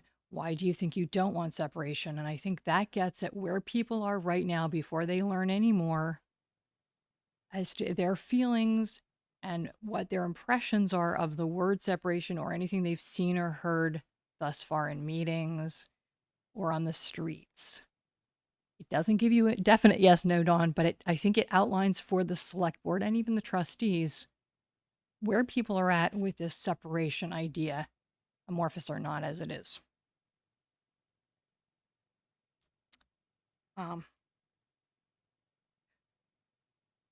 I wish it would be a warned meeting. I wish that more than just a bare minimum of select board members were there. I'm attending this meeting in person, as I have every single meeting that you've had when I was in the state of Vermont, because there's a different feeling to meetings when you're there listening to people. You sense the energy in the room. And it's very different than reading over notes afterwards. And I understand if you have to be out of town, but those who already have it marked on their calendar, I wish all of you would be there and that it would be warned as a meeting, because back when I was on the select board for 12 years, we warned all kinds of things as meetings. They didn't need to have a pledge of allegiance. They didn't need to have a structure. They just needed to be warned so that people knew there'd be a quorum perhaps at that meeting. Lorraine wants to see some results from KSV. I appreciate that, Lorraine. I went to the Greater Essex 2020 website just now on my phone. If you go into, it's called formative documents or something to that effect, you will see the summaries of the focus group and surveys that were done in the summer of 2019, but you will not see the questions. If you want to go see the questions and the answers, please go to irenerenner.com/merger. All of that is on the left-hand side of your screen at the bottom for those who are interested. To those who say that their opinions have changed since they took those surveys or participated in those focus groups, I would say, yes, they have. So, Irene, direct your comments to the board, not to members of the public, please. To the board who heard from people that they may have had a change of opinion, a change of heart, a change of information since they took the surveys in 2019, I would suggest that there was a lot of misinformation and disinformation put out. A few weeks ago, I went over 10 of those merger myths that were put forth by staff and elected officials. Not all elected officials, but some of them. So I would urge you to remember that when people learn things about a topic, it may be true learning in a direction of truth, but it also may be dislearning or mislearning.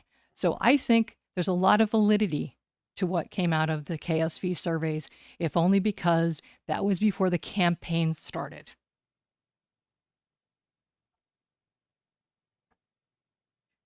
Just a quick reminder, the select board's purview is village and town outside the village residents. Town is used as a term to describe all of us. And anytime we can be more clear about that, we all benefit. Thanks so much. Thanks, Irene. Mary Post.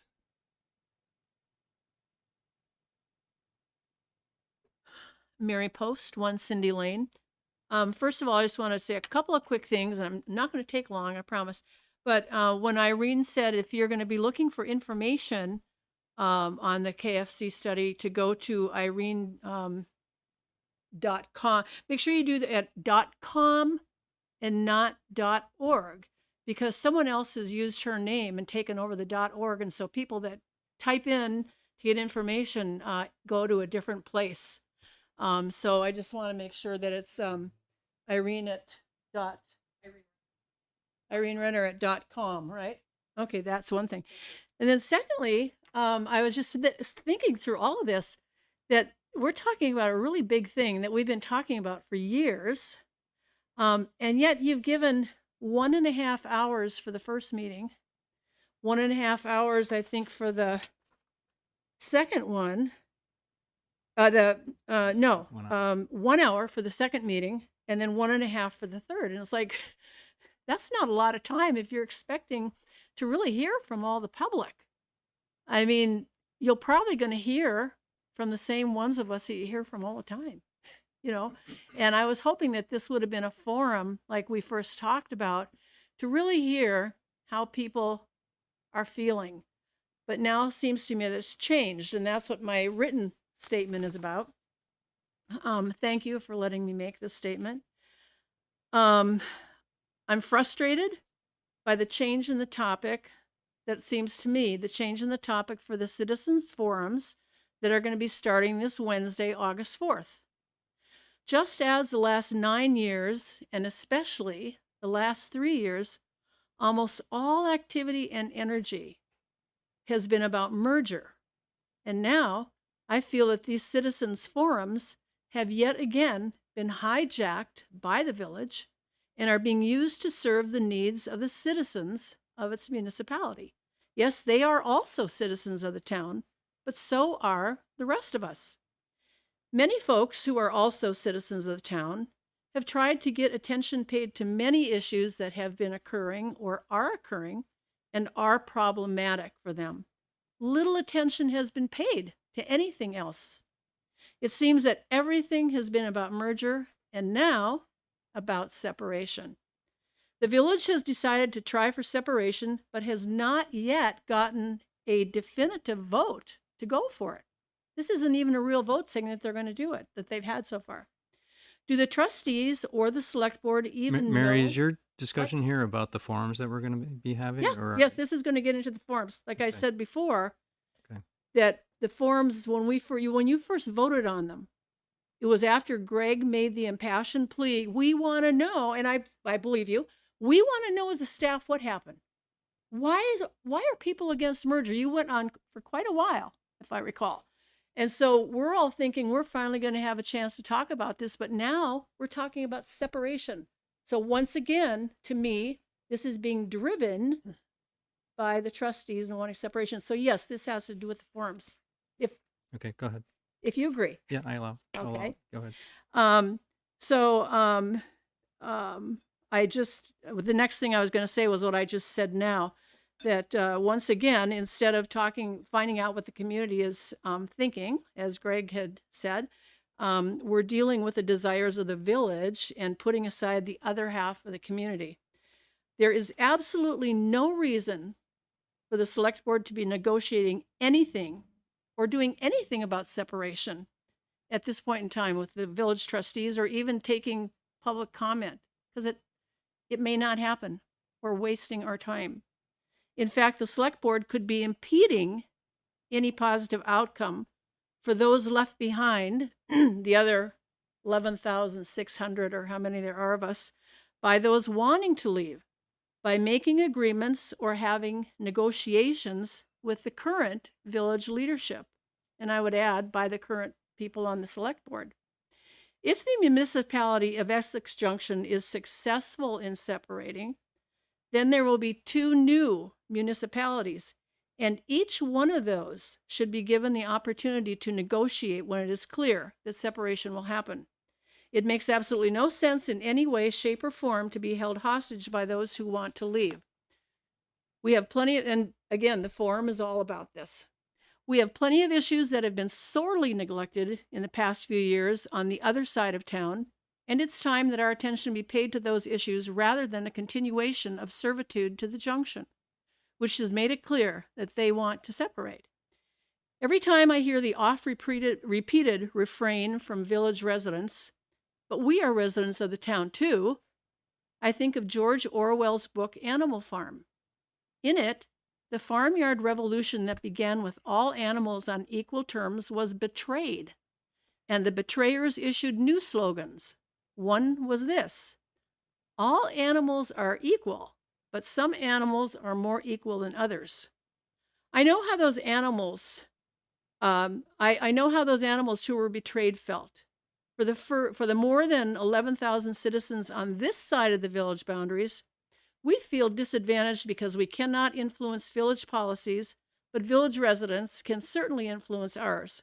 We need representatives who will answer to us if separation occurs, and we won't have those representatives until we have a new town of Essex minus the village. Until then, I have this request: separate, then negotiate. This is the only course for both sides to have an equal voice. And thank you for letting me continue. And thanks, Mary. Let's see, where am I going to go next? Elise, go ahead.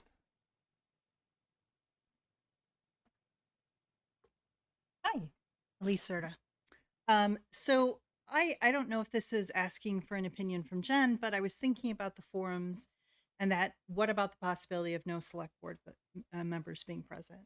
The reason why I suggest that is when the public gets together, especially in select board meetings, it seems to be a lightning rod for the public to convince or to, flay certain members of the select board.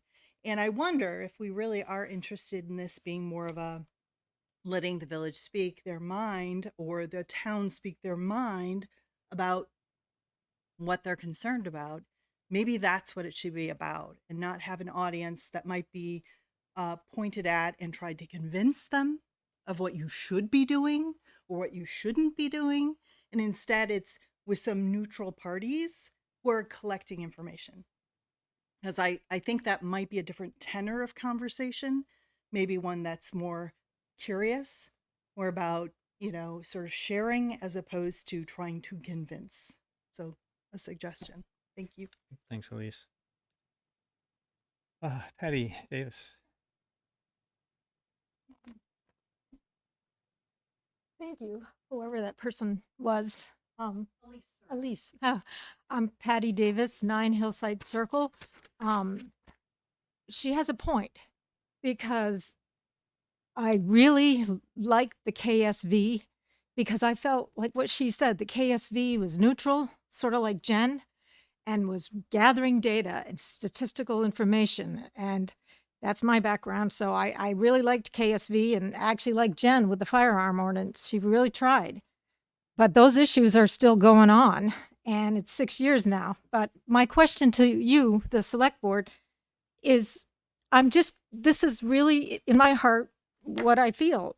I liked an answer, or, well, you don't have to give it to me today, but I don't think that the Jen Nauer's discussion is going to help, because my feeling is, why aren't we asking the village to have their discussions about separation amongst themselves to ensure that after there's been a vote and separation passes, after separation passes, okay, then we can be like KSV and get Jen Neuer in here to talk about the data that we have from just the public speaking, like what she said, talking about their concerns, because our same concern since we've lived here almost 6 years is we want district equal representation. I think if we had district equal representation and we were just the public with no select board members and no trustees, nobody able to push any legislation in the room, that's what we would be screaming in town outside the village, because we can't get a firearm ordinance. We can't get public safety because we don't have 5 equal representatives in the town outside the village like the trustees have in the town. I mean, in the village, it's not we're against the village. We're not against anyone. We just want Patty, the topic equal here is representation. forums. So Patty, that's my question. Why are we having Jen come before separation passes? Why not after the vote? It makes no sense to me. thanks, Patty. Ken Signorillo.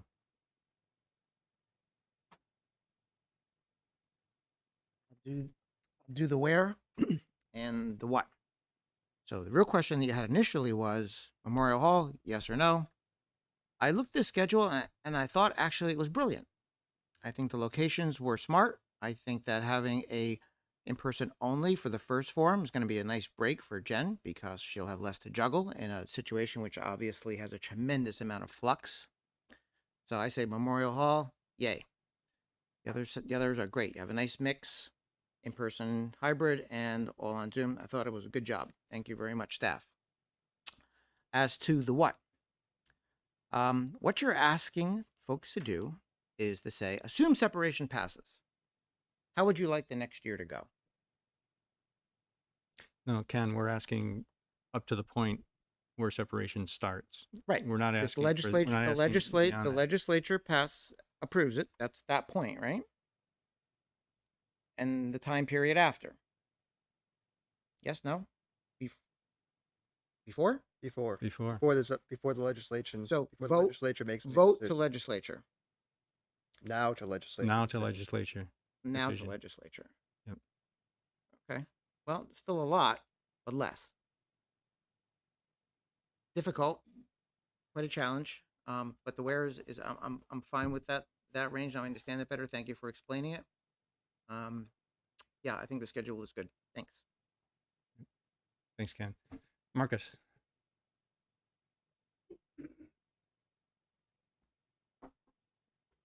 Thank you.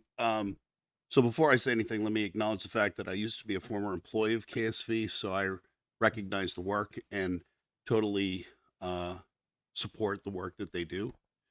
But let me say this in response to something that I heard earlier from Jen and something I heard from Dawn and something I heard from Patrick and something that brings me some concern.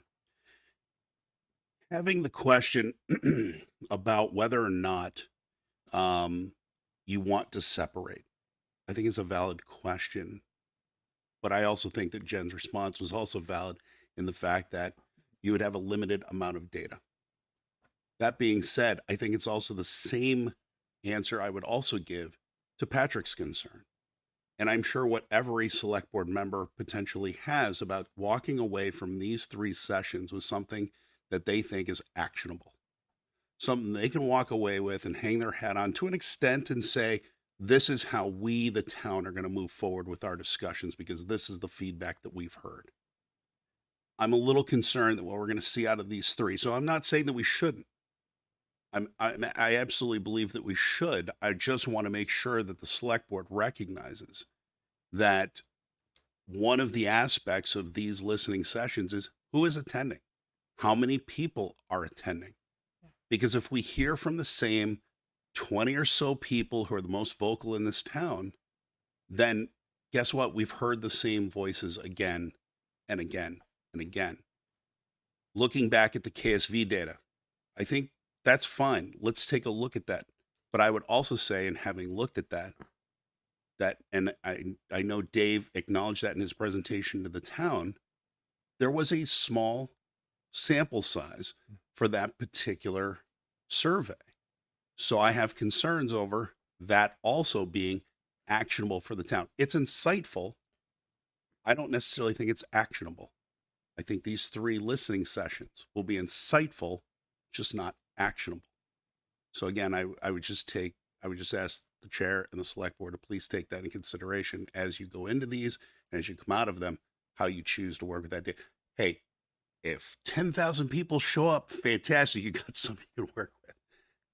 You probably don't need 10,000, but you know what I'm saying. So hopefully it has a great attendance online and in person. And I hope you do get something you can work with. But I just want to keep that in mind as we approach this and as we come out of it. Thank you. All right, thanks, Marcus.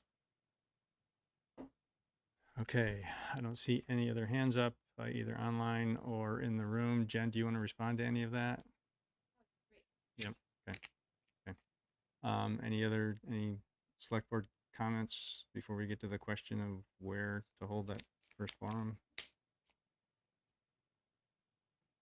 I guess the only thing I want to say is these 3 sessions aren't the only place I expect to get input from residents. I mean, I get emails daily from folks. I get phone calls, I get text messages, I get stopped in the grocery store, I get stopped walking in the neighborhood. So there's plenty of places we'll hear information, but I do not expect to hear from thousands of people. You're right. It's not going to be on that order, I don't believe. And we have to base our decisions on what we have heard in our own judgment. It's what we were elected to do. Anything else? Go ahead, Tracy. Yeah, I think it's worth a conversation. The point around if just having select board members in the room will change the tone and tenor of feedback in the way folks interact with one another. I want to be conscious of that. And I would just like to know how the board feels about that, because I'm totally fine just saying, Jen, go forth, collect what you can, and allowing that space to have those open conversations. My concern with that is we have no authority to prevent any trustees from attending. Not to say that we need to counter their attendance if they do, but it could be an awkward situation. Well, they're sort of in a unique situation because they are residents of the town, and it's a absolutely town function where we are yes. held to a Yes. higher standard because we're. If we just sit in the audience with everybody else and Jen's running the show, we're just here to listen. So. And you absolutely make it clear that you're not there to represent a position of the select board, because we have not taken a position on any of these questions. I like having a way to get a flavor of the room, but I don't know if I don't know. Any thoughts, Pat or Don? I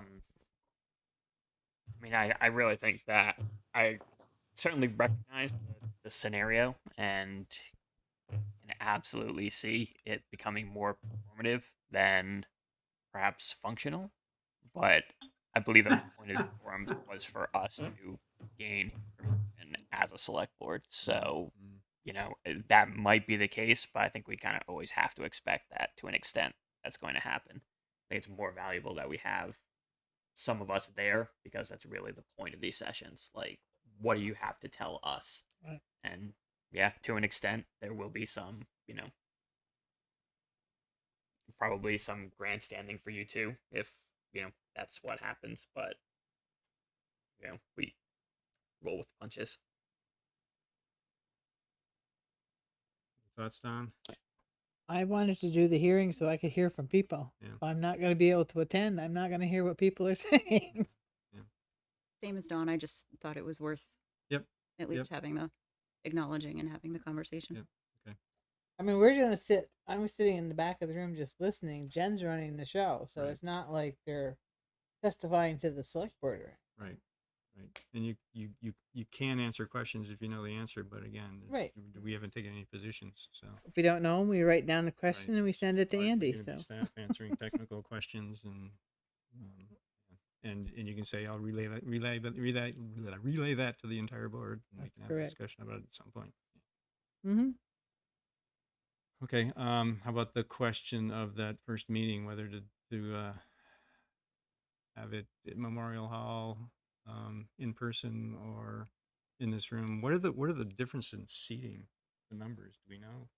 It's I think Memorial Hall, we could probably get 75 to 75, but now I should lean into the microphone. Right now, we could probably get somewhere close to 75 into Memorial Hall, maybe a little bit more, but I see the hand up, Marcus, but we may want a little better spacing Right. than Yeah, a performance.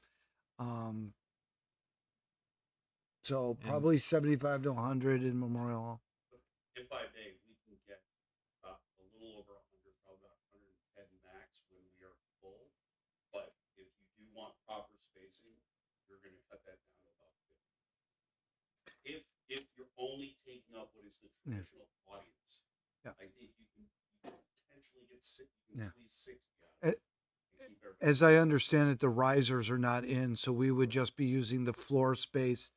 We would probably be somewhere in the 60 to 70 range.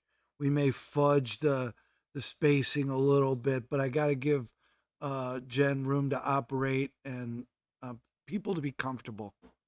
As you guys have all probably just heard, today the CDC guidance is looking back for masks in indoor spaces. And so I would be looking for 5 to 6 feet, try to get around some chairs. So we're talking about, so to be honest with you, this room, there's 7, 8, 9 people in here. You'd probably get 12, maybe 14 in that room. You'll probably get 50, maybe 60 come early. So that's our thing. And then we'd have to, in the interim, we'd have to look at other spaces after this one. But that's the world we live in right now. We do not control large room open spaces.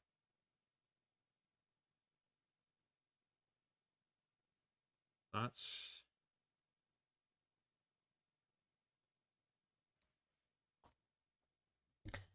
I like the idea of using Memorial Hall because it's a different informal setting. If we sit in this room, it's like, oh, the select board's meeting and it's just not, it's not conducive to sharing. I'm sorry, especially for the audience. I like the idea of Memorial Hall, but I also understand there are restrictions, and if they don't Yeah. have the, Yeah, I mean, Go ahead, Pat. if the tech setup isn't there, then the tech setup Yeah. isn't there. Yeah. No, we can't do Yeah. the online, the hybrid version from there. but I didn't realize that first one was going to be hybrid anyway. That's why we did the second one as Right. It wasn't originally planned that way, but now we have resurgence of COVID that may inhibit some people from coming. I mean, we've had 60 people in an online meeting before. You could do that in this room, and I don't know, Jen, if that would be, handleable. We have people raise their hands, and you may need help seeing where all the hands are. But it's I think it's that's one aspect of it is there's a new CDC guidance that says I guess if you're going to be spacing people out. We do the best we can. Yeah, right. What about where we had the meeting for the meeting at the rec area? Could you get more people in there? You know that. The internet kept cutting out there. Did it? Okay. Just a thought. If I can, I'd make a suggestion. Keep it at Memorial Hall. We'll do the spacing the best we can. I want to ask Marcus tomorrow what his Wi-Fi capabilities are. We'll do the best we can, and that gives us, something to start with, and we'll just keep rolling and best we can. COVID keeps throwing interesting curveballs at us, and we were better last week, not so good this week, and I applaud all the Vermonters that are getting vaccinated, but we have people who decide to come here from other states. We have no idea what status they're in. I hear from people all the time they have children who aren't vaccinated, and so there's a lot of concern out there. So we'll do the best we can to keep people spaced. We also have some very good audio equipment now that we just purchased, and it came in today. Hopefully, the people in the audience can hear it a lot better than 2 weeks ago, and so we'll make it work best we can. Tracy, you look like you want to say something? Yeah. My preference would certainly be Memorial Hall for space, but having a teenage daughter at home, knowing what schedules are like, knowing that a lot of times there's that shuffling and just catching what you can when you can, and with the resurgence of COVID, with the guidelines coming back, I think we have the potential to reach a larger audience by having it here and having a virtual option. Like you said, we've had as many as 60 people online. What we can fit here, I think we can potentially reach more people if we have it here with a virtual option, to even just to listen in, someone making dinner, throwing in their earbuds and paying attention. So with that, I think my preference would be to change location to accommodate the virtual potential for people who cannot be here in person.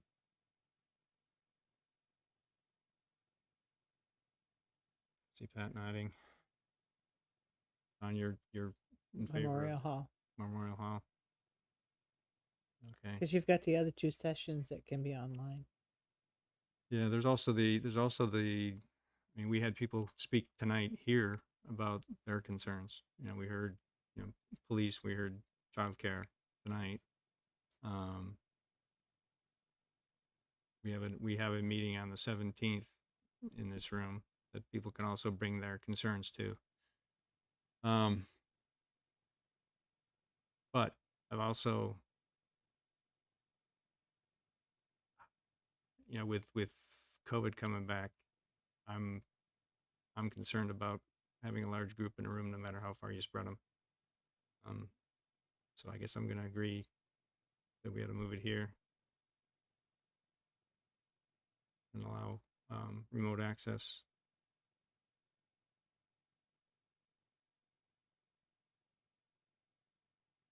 Seems the consensus here.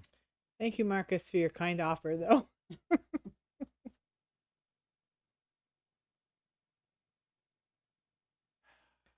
Okay.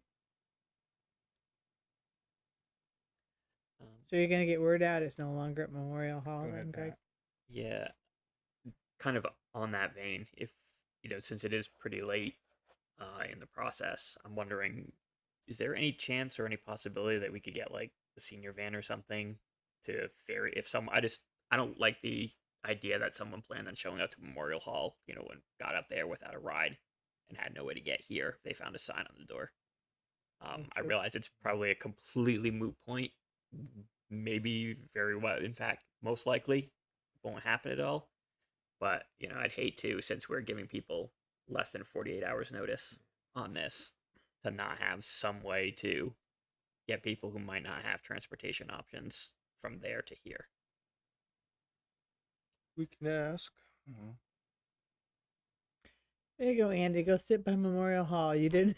You wanted to participate. Right, yeah, should I go Have up there Andy and shuttle put a him taxi down. sign on my, yeah, Kia? There you go.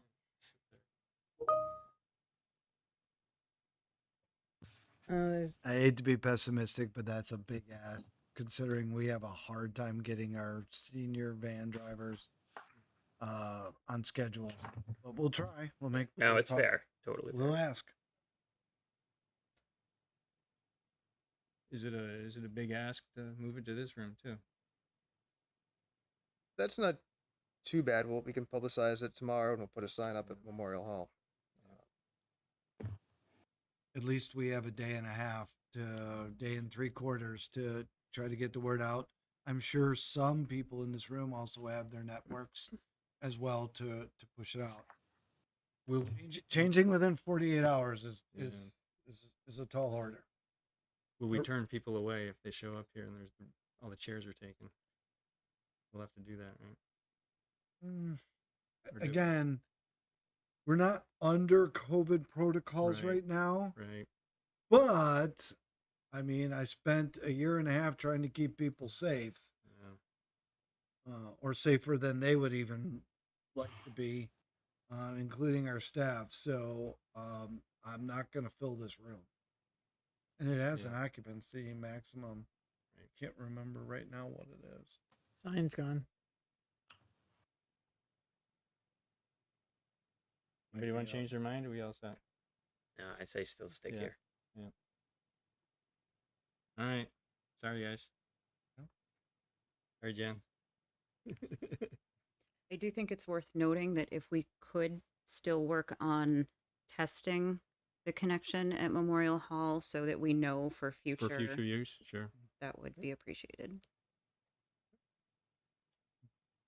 Might have to change your password once or twice, Mark.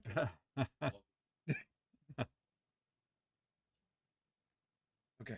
All right. Do we need anything else here on this topic? There's You all set, Jen? Good. There's a hand up. Thank you. We'll Already- see you already Wednesday. taken public comment. Oh. Okay, moving on to the next agenda item, which is legal discussion of Village of Essex Junction proposed separation for the town of Essex. We'll go into executive session meeting for that. And then at the beginning of the meeting, we moved the minutes for July 19th up to the business agenda. Tracy, you had a change. Yeah, I believe it was line 40. Ms. Renner made a comment about public input. If I'm not mistaken, I believe her entire comment was around input from the town outside the village. So I didn't know if I just wanted to at least note that difference. So is there a specific change you're asking for? Yeah, instead of, sorry, I'm having issues with my, I believe it says lack of community input.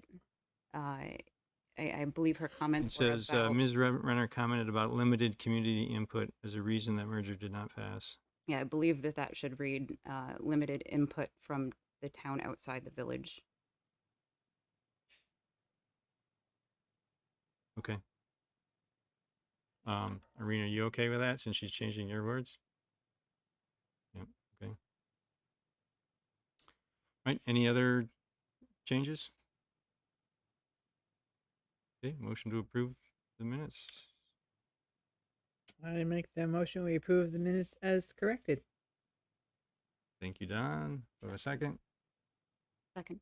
Thank you, Tracy. Any further discussion? All those in favor, please say aye. Aye. Aye. Opposed? Okay, motion passes 4-0. Let's move on to consent agenda. We have a motion to approve the consent agenda. Move to approve the consent agenda. Thanks, Tracy. Second. Thank you, Don, for the second. Any comments? All those in favor, please say aye. Aye. Aye. Opposed? Okay, consent agenda is approved. Reading file. Any board member comments? Go ahead, Pat. It's in there, but for everyone who doesn't scroll all the way down, tomorrow is National Night Out at the high school, where Chief Hogan, the rest of the department, will be having some events and some informational stuff set up. So should be a good time. And I don't want to get this wrong, but I believe it's 6 to 8. 5 to 7. 5 to 7. 7. I was gonna say my thing says 5 to 7. That's why I corrected myself first. 'Cause I was going off of a bad memory instead Yeah, of it's something right 5 in to front of me. 7 at the high school, right? 5 to 7. Okay. Yeah, I just got to pull up. And there, it says the police community partnership. So there are other sponsors as well that aren't specifically listed here on the flyer. But thank you for that, Pat.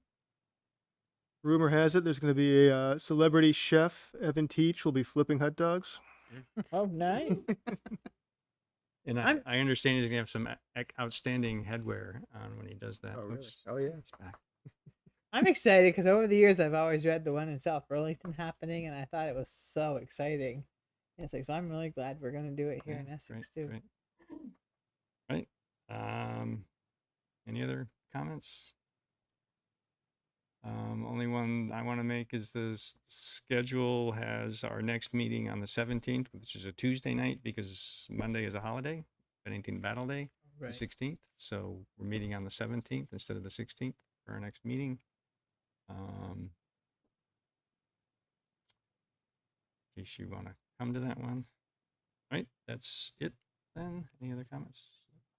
Okay, we move on to the executive session motion. I believe there are two there. I have the first one.